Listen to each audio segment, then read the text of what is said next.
Madagascar s'éloigne de l'état de droit et s'achemine vers une instabilité certaine, engageant les tenants du pouvoir actuel.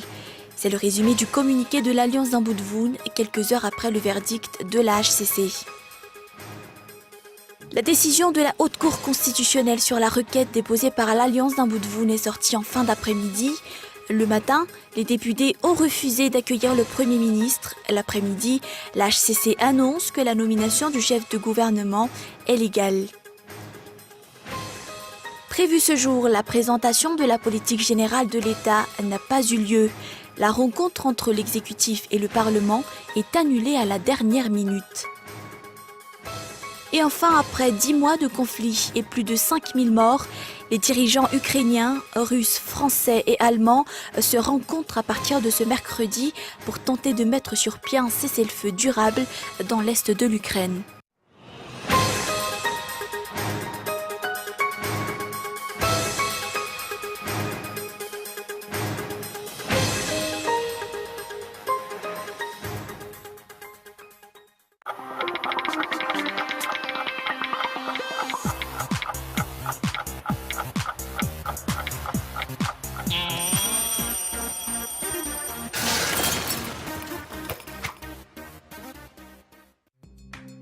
Petra mbola fiary ao amin'ny tahiny mbola mpanjakana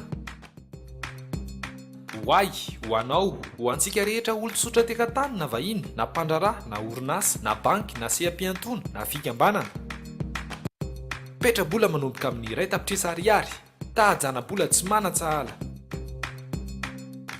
manantona ary ny pays général d'Antananarivo recette générale d'Antananarivo trésorerie générale akaiky anao vola tsara gadzy mahatsara fihavana. En février, Canal+ et Canalsat jouent en équipe. C'est quoi l'option 4-4-2, 5-4-1 On fait quoi, coach? On est l'équipe de nettoyage. On est là pour la sécurité et la maintenance des drones. Carrie Mathison, désormais seule. Vous n'aurez qu'à regarder l'homme qui se bat à vos côtés. Des drones arrivent. Tonight was the real. Merci mon ami. C'est qui les patrons ici? Vous aussi, rejoignez l'équipe Canal+ et Canalsat pour découvrir le meilleur du cinéma, des séries et du sport. L'installation est offerte pour tout abonnement.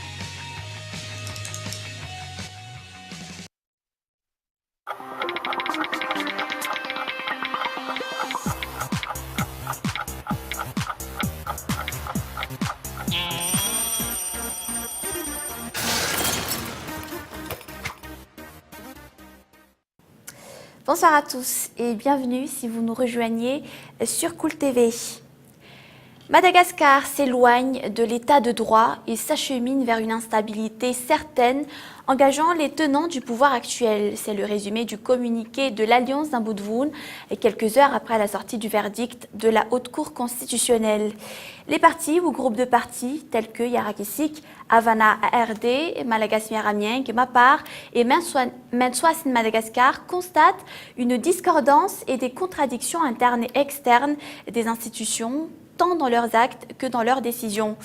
Preuve a été faite lors de la tenue de la deuxième session extraordinaire de l'Assemblée nationale que le gouvernement ne dispose ni de majorité stable, ni à plus forte raison d'une majorité absolue. Réagissons donc à cette situation et sur le tard à propos de la requête déposée par 48 députés concernant le contrôle de constitutionnalité sur l'article 54 à propos de la nomination du Premier ministre.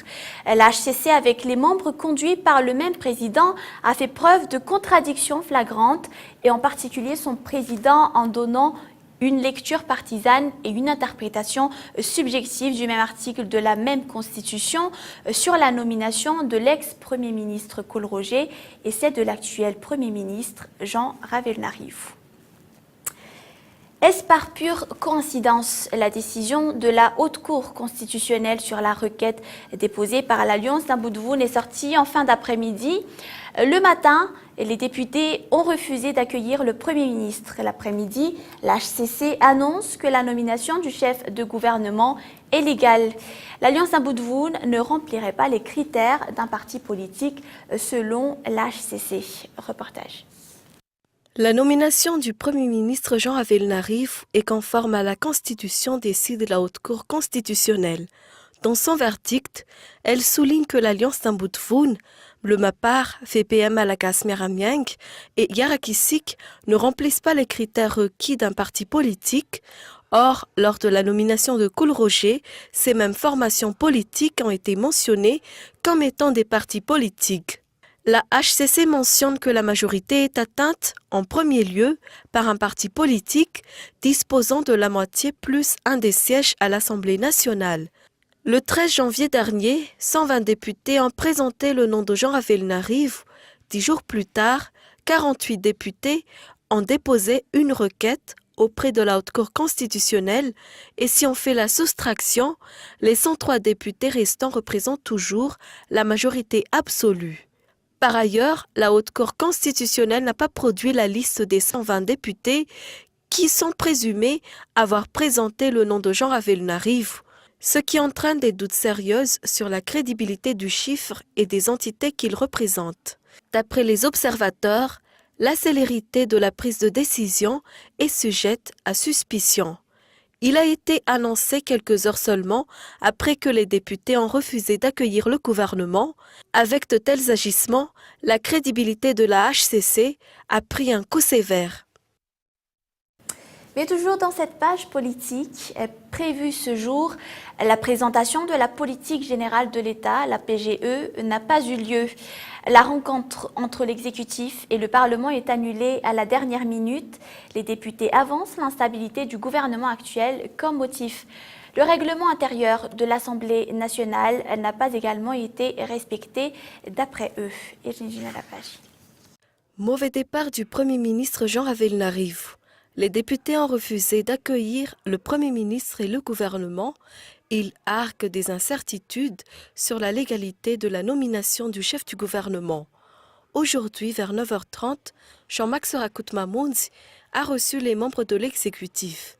À demi-mot, il a transmis les mécontentements des parlementaires, une lettre signée par 52 parlementaires, mais en exergue les doutes sur la légalité de la nomination du Premier ministre. Il précise également que la tenue de la session extraordinaire n'est pas conforme aux procédures. La conférence des présidents et la réunion du bureau permanent doivent précéder l'adoption de l'ordre du jour avant la tenue de la séance plénière. En marge de tout cela, le dossier sur la donation de 4x4 a refait surface. Lors d'une réunion à huis clos des députés, une source a révélé que les parlementaires ne recevront pas les membres du gouvernement tant que les problèmes liés à l'acquisition des 4x4 et à la requête du groupe Ambudfoun soient résolus. Et puis 40 ans après l'assassinat du colonel Richard Ratimandjav, le mystère demeure autour du dossier. Il n'y a plus aucune chance pour que la vérité soit révélée un jour. L'affaire est classée d'après le général de brigade Arakout François Rodin, commandant de la gendarmerie nationale. La journée de commémoration a été marquée par un dépôt de gerbes devant la stèle Ambuzatouf. Zora Kotinji. Il y a 40 ans aujourd'hui, le colonel Richard Ratimandjav, chef de l'État, a été assassiné. À l'époque, on parlait de conspiration, mais aucune révélation n'a été faite jusqu'à ce jour. Une cérémonie de commémoration a eu lieu à Ambuzatouf, là où Richard Ratimandjav a été abattu. Daniel Ratimandjav, la fille de la victime, a tenu à remercier les personnes qui ont été présentes à la cérémonie. Secret d'État oblige, les circonstances du décès du colonel Ratimandjav resteront enfouies dans le passé. Même les chercheurs n'ont rien trouvé dans les archives. Le général Rakout François Rodin affirme que l'affaire a été classée depuis des lustres. Mis à part la commémoration, la journée du 11 février est dédiée à la commémoration des gendarmes morts en service commandé. En une année, 7 décès ont été enregistrés. 5 gendarmes ont péri lors des opérations coup d'arrêt dans le sud et 2 autres durant les événements Sukhoma de Mourdav. Dans le combat mené contre la piraterie, la commission de l'océan Indien a choisi Madagascar pour abriter le centre de renseignement des mouvements maritimes. L'État doit mettre en place les réseaux de collectivités. Ce projet est financé par l'Union européenne. Gaëtan Djeslav. Suite au sommet organisé aux Seychelles, le secrétaire général de la Commission de l'océan Indien est en visite dans le pays. Madagascar est choisi par la COI pour le centre de renseignement des mouvements maritimes. Cette structure est mise en place dans le cadre de la lutte contre les actes de piraterie. Par ailleurs, 10 autres projets seront élaborés. La COI et l'Union européenne allouent un financement pour leur réalisation. Ces projets touchent 3 secteurs, l'agriculture, l'élevage et les énergies renouvelables. Alors ce projet d'énergie renouvelable est un projet ouvert à des petits producteurs indépendants. Ça peut être des ONG, ça peut être des petits du secteur privé, notamment c'est ouvert y compris au secteur privé. Ça, c'est aussi ouvert aux États. Il va y avoir dans les semaines qui viennent un appel à propositions et nous espérons que les Malgaches seront très attentifs à cela pour profiter de cette possibilité. Et chaque projet pourrait être financé, et dans certains cas, il y a un élément de subvention, ce sont des grants, jusqu'à un montant de 500 000 euros. Donc c'est considérable. Et ça peut aider plein de petites régions de Madagascar à produire pour elles-mêmes son électricité. Une réunion entre le ministère de l'Agriculture et la Commission de l'Océan Indien sera organisée les 19 et 20 février prochains. Et nous passons aux actualités internationales. Alors que l'Est de l'Ukraine ne connaît aucune accalmie et que la situation ne cesse de se dégrader, un sommet doit réunir 4 dirigeants européens à Minsk en Biélorussie, l'Ukrainien Petro Poroshenko, le Russe Vladimir Poutine, l'Allemande Angela Merkel ainsi que François Hollande. Ils se retrouvent donc pour tenter de trouver les termes d'un accord de paix. France 24. Dès mardi soir à Minsk, la diplomatie s'active. Les représentants des séparatistes pro-russes sont déjà arrivés. Ils rencontrent des émissaires de Kiev, de Moscou et de l'Organisation pour la sécurité en Europe, le fameux groupe de contact. Nous avons soumis aux participants du groupe de contact un projet de protocole qui prévoit une série de mesures en vue d'un règlement politique et militaire. Pas plus de précision, les discussions ont repris ce mercredi matin. Plus tard dans la journée, les négociations devraient se concentrer notamment sur 3 points. Tout d'abord, le respect de la ligne de front. L'Ukraine insiste, elle voudrait revenir à celle de septembre dernier, mais depuis, les séparatistes ont gagné plus de 500 km². Deuxième point, le statut des territoires conquis par les rebelles et leur degré d'autonomie.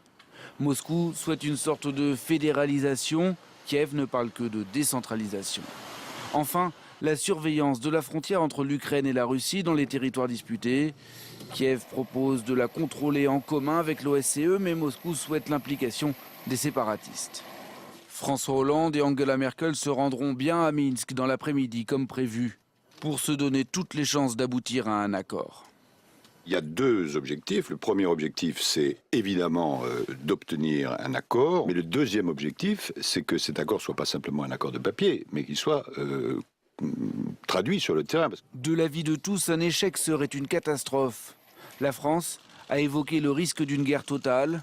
Barack Obama, qui s'est entretenu mardi soir avec Vladimir Poutine, a prévenu l'absence d'accord aura des conséquences pour Moscou. En clair, les États-Unis, dans ce cas, pourraient livrer des armes à l'Ukraine, une menace qu'ils ont déjà brandie la semaine dernière. Quant à l'Europe, elle a confirmé lundi le principe de nouvelles sanctions contre des personnalités russes et ukrainiennes, mais elle se donne une semaine avant de les mettre en œuvre. Dominique Strauss-Kahn est auditionné ce mercredi pour la 2e journée à Lille dans l'affaire dite du Carlton. DSK qui est soupçonné d'avoir été le pivot central de parties fines organisées par des connaissances du Nord avec des prostituées entre 2008 et 2011 à Lille, Paris, Bruxelles et Washington. Hier encore, l'ancien président du FMI a campé sur sa ligne de défense lors de sa première journée d'audition. Il maintient qu'il ignorait la présence de prostituées lors de ces soirées libertines. Toujours le reportage de France 24. Retour au tribunal de Lille pour DSK et nouvelle confrontation avec d'anciennes prostituées. Pas de fémènes à l'arrivée comme mardi matin, mais un large public et de nombreux médias. À l'intérieur, Jade commence les auditions. Quand elle rencontre DSK en 2008 dans un club échangiste belge, elle est payée 500 €. Elle le raccompagne à son hôtel en compagnie d'une autre femme. En larmes, elle évoque des rapports sexuels brutaux sans aucun respect qui lui font penser que l'ancien directeur du FMI l'a traitée comme une prostituée. Le témoignage est très fort et le prévenu, impassible la veille, se redresse, prêt à réagir.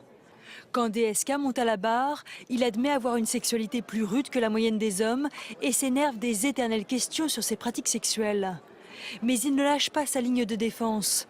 Jamais il n'a su que cette femme était une professionnelle. Il l'a même autorisée à prendre une photo dans son bureau du FMI à Washington lors d'une autre rencontre. Dominique Strauss-Kahn et les autres prévenus sont poursuivis pour proxénétisme aggravé. Ils encourent jusqu'à 10 ans de prison et une amende d'1,5 million d'euros. C'est le moment du rappel des grands points développés dans ce journal. La décision de la Haute Cour constitutionnelle sur la requête déposée par l'Alliance d'un bout de Voun est sortie en fin d'après-midi. L'Alliance d'un bout de Voun ne remplirait pas les critères d'un parti politique selon l'HCC. 40 ans après l'assassinat du colonel Richard Hatzimandjave, le mystère demeure autour du dossier. Il n'y a plus aucune chance pour que la vérité soit révélée un jour. L'affaire est classée. La journée de commémoration a été marquée par un dépôt de gerbes devant la stèle à Mboudiatouf. Et enfin, dans le combat mené contre la piraterie, la commission de l'océan Indien a choisi Madagascar pour abriter le centre de renseignement des mouvements maritimes. L'État doit mettre en place les réseaux de collectivités, projet financé par l'Union européenne. Pour revoir ce journal dans son intégralité, n'hésitez pas à visiter notre site tv.cool.mg. Mais voilà, dans un instant, vous allez suivre des films dont Permis de mariage. Voilà pour l'essentiel. Merci d'être resté avec nous. On se retrouve demain à la même heure. Bonne soirée. Au revoir.